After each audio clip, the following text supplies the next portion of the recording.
व्यवस्थापन शिक्षामा विश्वव्यापी रूपमा भएको परिवर्तन र बैंक तथा वित्तीय क्षेत्रमा देखिएका वर्तमान परिवर्तन वा विशेषताहरूलाई समेटेर राष्ट्रिय तथा अन्तर्राष्ट्रिय स्तरमा ख्याति प्राप्त विशेषज्ञ व्यक्तिहरूको प्रस्तुतिकरण सहित सम्मेलन आयोजना गरिएको हो। सम्मेलनको अन्तिम सत्रमा 6 जना प्रबुद्ध अतिथिहरूले वक्ताका रूपमा दिगो आर्थिक विकासका लागि वित्तीय व्यवस्थापन र पारदर्शिता नेपालमा भन्ने आफ्नो प्रस्तुति दिएका थिए। उक्त छलफलको अध्यक्षता नेपाल राष्ट्र बैंकका पूर्व गभर्नर डाक्टर तिलक रावलले गरेका थिए। कार्यक्रममा डाक्टर रावलले कोरोनाले समग्र आर्थिक रूपमा धेरै सूचकहरू तल झर्नुपर्ने अवस्था आए पनि व्यवस्थापनको कमजोरीका कारणले भने देश पछि परेको बताए। उनले नेपालमा धेरै अर्थतन्त्रका वास्तविक क्षेत्रलाई घात गर्ने कामहरू हुँदा पनि बैंकिङ क्षेत्रले सबैलाई रोजगारी सिर्जना गरी प्रविधिको विकास सँगसँगै राम्रो मुनाफा कमाएको बताए।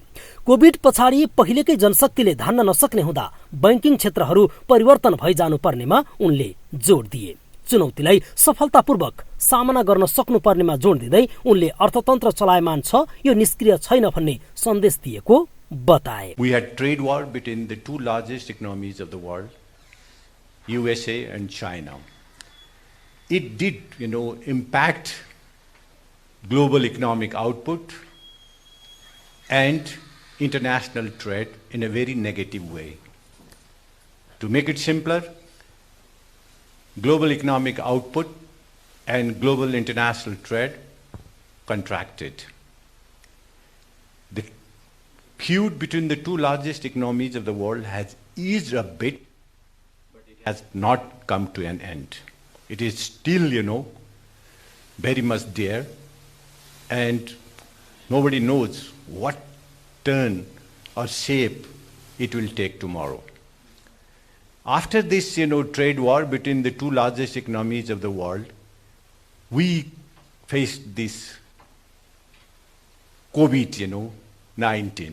महालक्ष्मी विकास बैंकका प्रमुख कार्यकारी अधिकृत बोधराज देवकोटाले आर्थिक क्षेत्रको विकास हुँदै गर्दा लगानी भएको क्षेत्रबाट पनि यथेष्ट फाइदा लिन नसकिएको बताए। वित्तीय क्षेत्रको विकास आर्थिक क्षेत्रको विकासबाट हुनुपर्ने, तर बैंकिङ क्षेत्रमा वित्तीय प्रणालीको अझै पनि विकास नभएको उनको दाबी थियो। देवकोटाले लगानी भइसकेको क्षेत्रबाट जसले फाइदा लिएको छ उसको जीवनस्तरमा कति परिवर्तन आयो त्यसको पनि खोजी हुनुपर्ने बताए। उपयोगिता र आम मानिसको जीवनस्तरमा परेको असर खोजी गर्ने हो भने वित्तीय क्षेत्रमा परिवर्तन ल्याउन सकिने उनको तर्क थियो। नेपालको कन्टेक्स्टमा सर हेर्दाखेरि जति हुनुपर्ने हो, जुन हिसाबमा हुनुपर्ने हो फाइनान्शियल सेक्टरको डेभलपमेन्टका हिसाबले, फाइनान्शियल म्यानेजमेन्टको डेभलपमेन्टका हिसाबले त्यो हदसम्म नेपालको हजुरको चाहिँ विकासको कुरो गर्दाखेरि हुन सकेको छैन भन्ने मलाई लाग्छ र त्यसको अझै त्यतिकै भन्न त सकिन्न कन्क्लुडिङ रिमार्क्स, त्यसमा एउटा रिसर्च बेस नै कन्क्लुजन गर्न सकियो भने राम्रो हुन्छ। तैपनि हामीले हेर्दाखेरि यो त्यो चरणमा प्रवेश त गर्दैछ, तर त्यसका धेरै लिमिटेसन्सहरू छन् र हामीले प्रवाह गरेका ती निर्देशित सेक्टर्समा प्रवाह गरेका चाहिँ कर्जाहरूको उपयोगिता र त्यसबाट आम मानिसमा उपभोग गरिरहेका मानिसहरूमा परेको जीवनस्तरमा के कस्तो प्रभाव परेको छ भन्ने किसिमको सेपरेट इन्डिपेन्डेन्ट एउटा निकायले रिसर्च गर्न आवश्यक छ। र यो एकाडेमिक रिसर्च यहाँहरू जस्तो लिडिङ अर्गनाइजेसन्सले, लिडिङ एकाडेमिक इन्स्टिट्युसन्सहरूले गर्न सक्नुहुन्छ र जसले गर्दाखेरि हामी वित्तीय क्षेत्रको विकास हुँदै गरेको अवस्थामा इकोनोमीको सेक्टर्समा त्यो पनि सस्टेनेबल थीममा रहेर हामीले रिसर्च गर्यौँ भने यो कुरा अझ प्रुभ हुन्छ।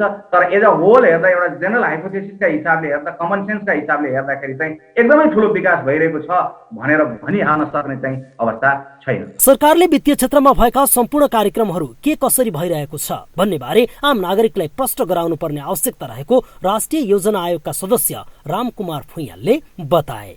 उनले देशको अर्थव्यवस्था र जनताको अवस्थालाई तुलना गर्दै अघि बढ्नुपर्ने औल्याए। वित्तीय व्यवस्थापनमा उत्पादित स्रोतहरू के हुन्, त्यसमा के समस्या भइरहेको छ र राज्यले थप स्रोत कसरी पूरा गर्ने भन्ने कुरा अनुसन्धान र विकास गर्न आवश्यक रहेको उनको तर्क थियो। स्रोत जेनेरेसन एउटा महत्त्वपूर्ण कुरा हो भने फेरि त्यसलाई कार्यक्रमहरूमा खर्च गर्नको लागि एलोकेसन इफिसियन्सी र इम्प्लिमेन्टेसन स्ट्रेन्थ अर्गनाइजेसनको कस्तो छ भन्ने हेर्ने मेकानिजम एउटा र त्यसलाई फेरि R&D मार्फत त्यसको फाइनेन्शियल डिसिप्लिन भएको छ कि छैन भनेर एउटा चक्रमा हामी हाम्रो वित्त व्यवस्थापनलाई अगाडि बढायौँ भने त्यो पूर्ण रूपले ट्रान्सपरेन्ट हुन्छ र त्यसले एउटा दिगो व्यवस्थापन र दिगो विकास प्लस खास गरी सस्टेनेबल इकोनोमिक ग्रोथ र डेभलपमेन्टको लागि सपोर्ट हुन्छ भन्ने कुनै पनि संस्थाको अवस्थालाई हेरेर हतोत्साहित हुनुपर्ने आवश्यकता नरहेको मेगा बैंकका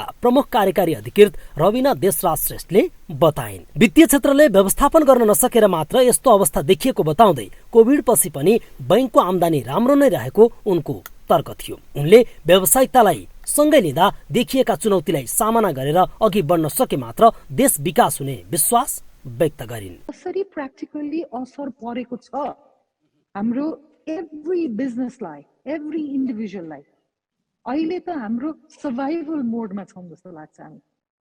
हो, ब्याङ्क्सले सायद प्रफिट्सहरू पोस्ट गर्यौँ होला, तर कसरी प्रफिट पोस्ट गर्नु पर्यो, भोलि गएर त्यो सस्टेनेबल रहन्छ कि रहँदैन, is that going to continue or not, त्यो चिज हामीले एकदमै सोच्नुपर्छ जस्तो लाग्छ अहिलेको लागि।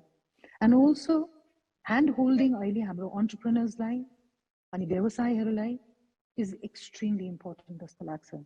So to sum up यहाँको क्वेसनलाई, individual financial management, is it important? It is crucial. It is absolutely crucial. It is the nexus of economic development, sustainable economic development. विश्वव्यापी प्रवृत्ति र व्यवस्थापनमा अनुसन्धान सम्बन्धमा केन्द्रित रहेको सम्मेलनको मुख्य उद्देश्य ज्ञान प्रदान गर्नु रहेको थियो।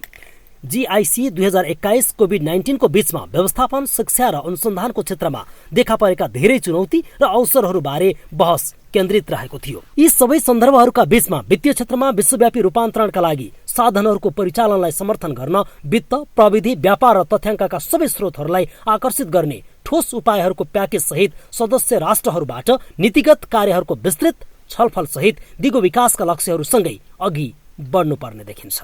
क्यामेरामा प्रदीप सुवेदीका साथ एबिसी रिपोर्टर पुष्पा पौडेल, काठमाडौँ।